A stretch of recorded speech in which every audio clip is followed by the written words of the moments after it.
The Matrix is one of the greatest metaphors ever. Machines invented to make human life easier end up enslaving humanity. This is the most common theme in dystopian science fiction.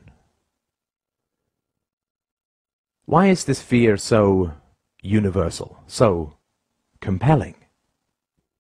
Is it because we really believe that our toaster and our notebook will end up as our mechanical overlords? Of course not.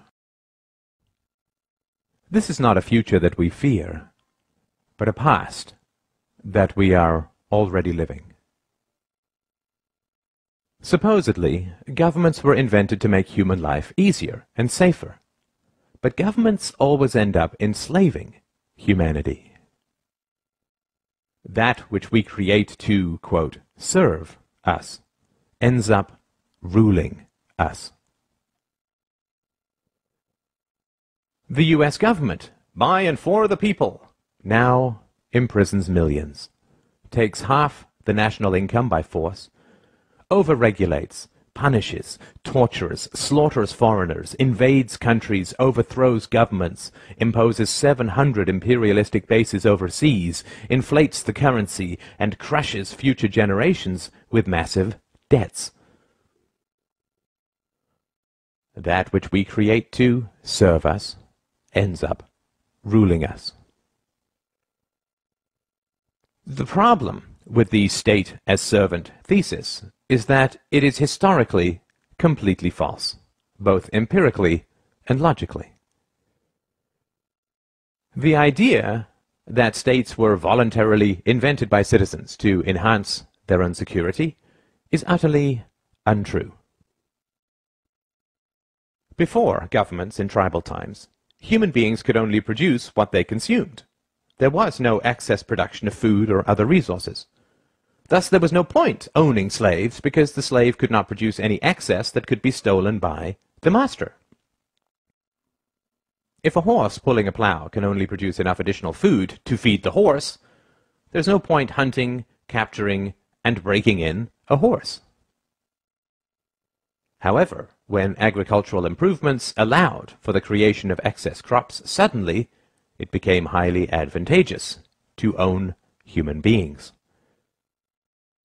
When cows began to provide excess milk and meat, owning cows became worthwhile. The earliest governments and empires were in fact a ruling class of slave hunters who understood that because human beings could produce more than they consumed, they were worth hunting, capturing, breaking in, and owning.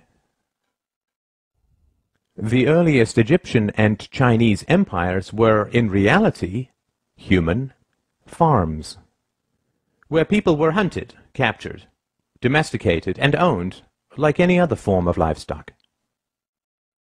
Due to technological and methodological improvements, the slaves produced enough excess that the labor involved in capturing and keeping them represented only a small subset of their total productivity. The ruling class, the farmers, kept a large portion of that excess while handing out gifts and payments to the brutalizing class, the police, slave hunters, and general sadists, and the propagandizing class, the priests, intellectuals, and artists. This situation continued for thousands of years, until the 16th to 17th centuries, when again massive improvements in agricultural organization and technology created the second wave of excess productivity.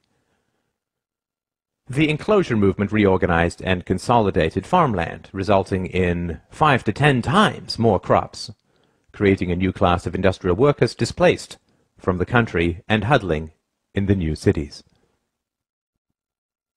This enormous agricultural excess was the basis of the capital that drove the Industrial Revolution.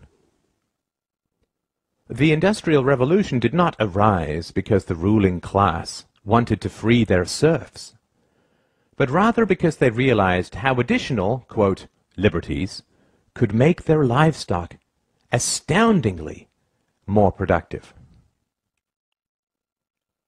When cows are placed in very confining stalls, they beat their heads against the walls, resulting in injuries and infections. Thus farmers now give them more room, not because they want to set their cows free, but rather because they want greater productivity and lower costs. The next stop after free range is not freedom. The rise of state capitalism in the 19th century was actually the rise of free-range serfdom. Additional liberties were granted to the human livestock not with the goal of setting them free, but rather with the goal of increasing their productivity. Of course, intellectuals, artists, and priests were, and are, well paid to conceal this reality.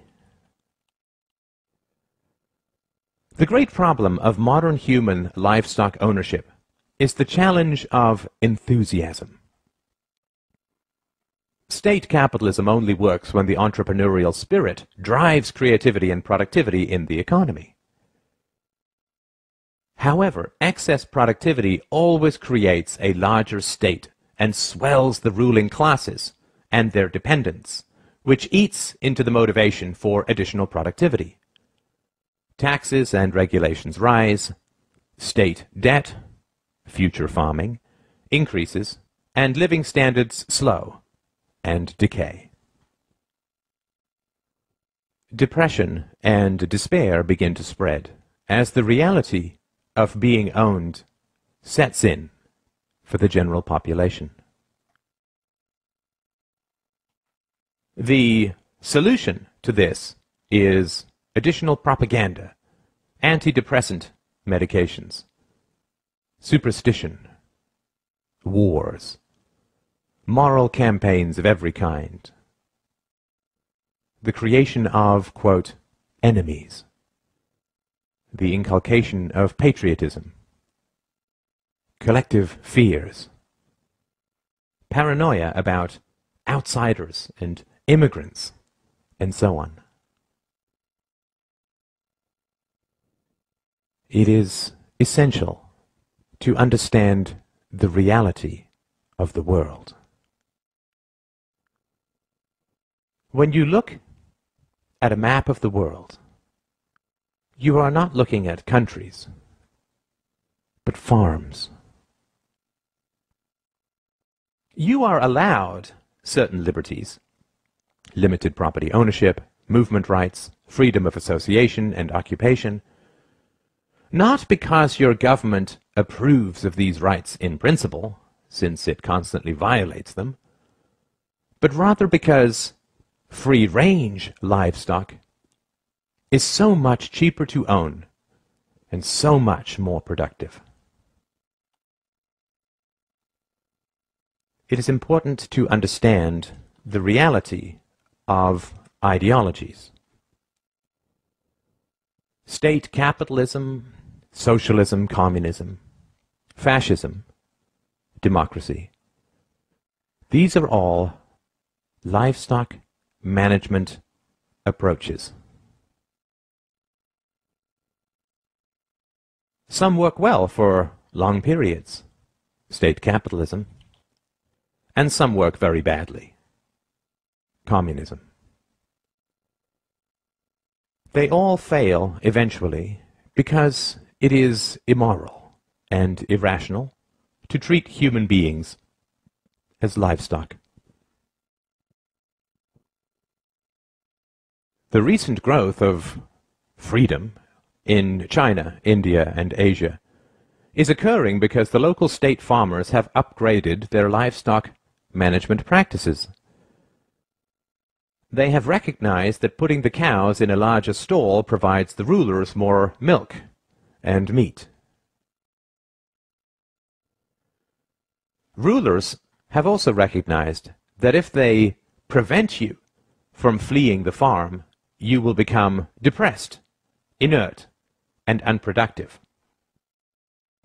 A serf is the most productive when he imagines he is free. Thus your rulers must provide you the illusion of freedom in order to harvest you most effectively.